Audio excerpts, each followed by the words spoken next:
വീട്ടിലെ ജോലിക്കാരൻ മാത്രം. കൂടുതൽ അങ്ങനെ കൂട്ടൊന്നും കൂടണ്ട. നോക്കി നിൽക്കുന്നുണ്ടില്ലേ പാവം. അതെ, നമ്മള് വന്നിരിക്കുന്ന എന്തിനാ?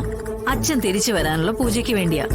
നമ്മളിപ്പോ അത് ഭംഗിയായി ചെയ്തിട്ട് തിരിച്ചു പോണം. മക്കളിപ്പോ അത് മാത്രം ചിന്തിച്ചാ മതി. ഈ പൂജ ചെയ്താ അച്ഛൻ തിരിച്ചു വരുമോ? വരും. അതിനു വേണ്ടിയല്ലേ നമ്മളിവിടെ വന്നത്. കണ്ടില്ലേ അമ്മ, കുട്ടികളുടെ മനസ്സിലും ഞാൻ ചിന്തിക്കുന്ന പോലെ തന്നെയാ. ഈ പറയുന്നത് പോലൊന്നും അല്ല. വിഷ്ണുവേട്ടന് ഞങ്ങളെ വിട്ടൊന്നും പോവാൻ പറ്റില്ല അമ്മ. എന്തൊക്കെ തെളിവുകൾ ആരൊക്കെ നിരത്തിയാലും എന്റെ മനസ്സ് പറയുന്നു, ഒരു ദിവസം നമ്മളെ കാണാൻ എന്റെ വിഷ്ണുവേട്ടൻ വരും. നമ്മുടെ വിശ്വാസം അത് നമ്മുടെ ഉള്ളിൽ അങ്ങനെ തുടരട്ടെ. ചെയ്യേണ്ട കാര്യങ്ങൾ നമുക്ക് ചെയ്തു പോവാം. പിന്നീട് അത് വലിയൊരു ദുഃഖമായിട്ട് മാറാതിരിക്കാൻ വേണ്ടിയാ മോളെ. വാ വാ മക്കളെ, വാ.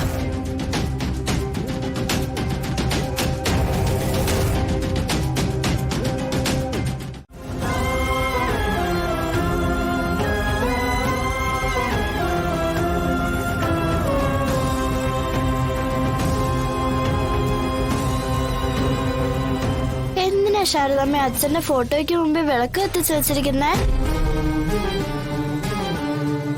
എന്തിനാ ഇങ്ങനെയൊക്കെ ചെയ്യുന്ന ശാരദാമ്മേ? അത് മക്കളെ, നിങ്ങളുടെ അച്ഛൻ തിരിച്ചു വരാനുള്ള പൂജയാ. മക്കളെ പ്രാർത്ഥിക്കും, അച്ഛൻ തിരിച്ചു വരും. ഇതെല്ലാം കണ്ടിട്ട് ഒരിടത്ത് ഒളിച്ചിരിക്കാൻ അച്ഛനാവില്ല.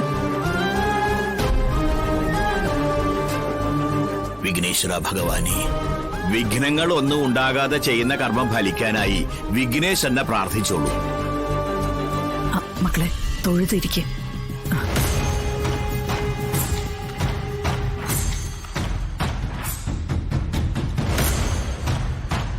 ശുക്ലാംബരധരം വിഷ്ണു ശശിവർണ്ണ ചതുർഭുജം പ്രസന്നവദനം ധ്യായേ സർവം ശാന്തി.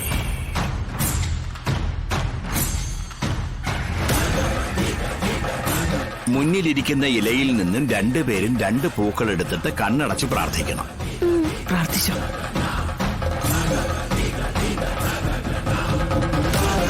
പൂവ് കിണ്ടിയിലെ വെള്ളത്തിൽ മുക്കി നെഞ്ചോട് ചേർത്ത് പിടിച്ച് പ്രാർത്ഥിക്കുക. അതാ പ്രാർത്ഥിച്ചോ മക്കളെ.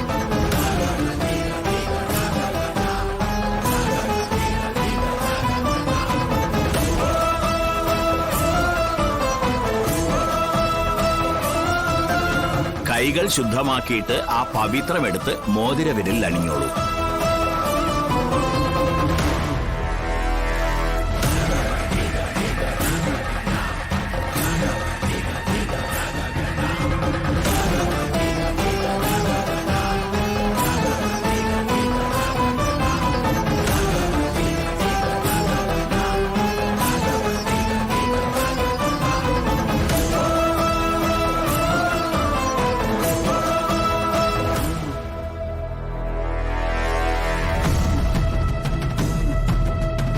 പവിത്രം ഭാവനാശനം ആയുരാരോഗ്യ സൗഹൃദം മമ പിതൃഭൂതാതവ്യം അക്ഷയമവതിഷ്ഠതു. ഇനി അച്ഛനെ മനസ്സിൽ ധ്യാനിക്കുക, നന്നായി പ്രാർത്ഥിക്കുക. പ്രാർത്ഥിച്ചോ മക്കളെ. അച്ഛൻ തിരിച്ചു വരണേ, അച്ഛൻ തിരിച്ചു വരണേ, എന്റെ അച്ഛൻ തിരിച്ചു വരണേ, എന്റെ അച്ഛൻ തിരിച്ചു വരണേ. ശിവ, ശിവ, എന്താ ഉണ്ടായേ? എന്താന്നറിയില്ല, വല്ലാത്തൊരു അസ്വസ്ഥതയും നെഞ്ചുവേദനയും വന്നു. ബോധം മറിയുന്ന പോലെ തോന്നി, പിന്നൊന്നും ഓർമ്മയില്ല.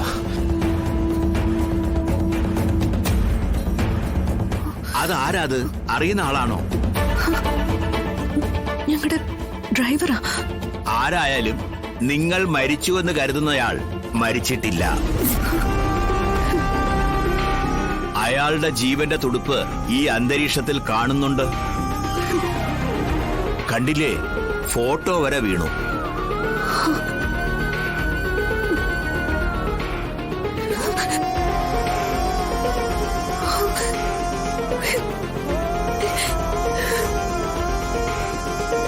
ജീവിച്ചിരിക്കുന്ന ആൾക്ക് ബലി ആവശ്യമില്ല എന്ന് തെളിയിക്കുന്നതാണ് ഇപ്പോ നമ്മൾ ഈ കണ്ട കാഴ്ച.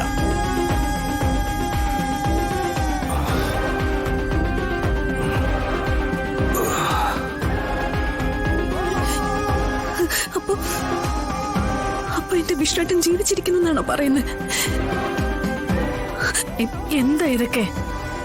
എന്താ തിരുമേനി? നിമിത്തം കാണിക്കുന്നത് നിങ്ങൾ ആർക്കു വേണ്ടിയാണോ ബലിയിടാൻ വന്നത് അയാൾ ഈ ഭൂമിയിൽ എവിടെയോ ജീവിച്ചിരിപ്പുണ്ടെന്നാ.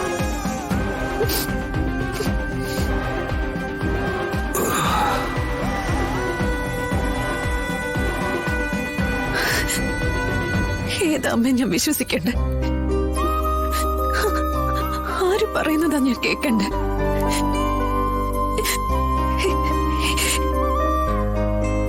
എന്റെ വിഷ്ണുവേട്ടൻ ജീവിച്ചിരിക്കുന്നു എന്ന് പറയുന്നു. എന്നിട്ട് എവിടെ? ഈശ്വര, അറിയാൻ എനിക്കൊരു വഴി പറഞ്ഞതാ.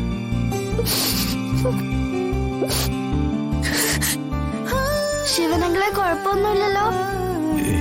ഇല്ല. എന്താ അങ്ങളെ, നെഞ്ചുവേനയുണ്ടോ? ഇല്ല മോളെ. നമുക്ക് ഡോക്ടറിന്റെ അടുത്ത് പോയാലോ? വേണ്ട.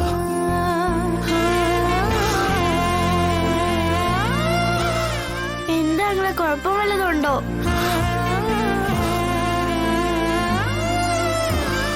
എന്താ അങ്ങളെ?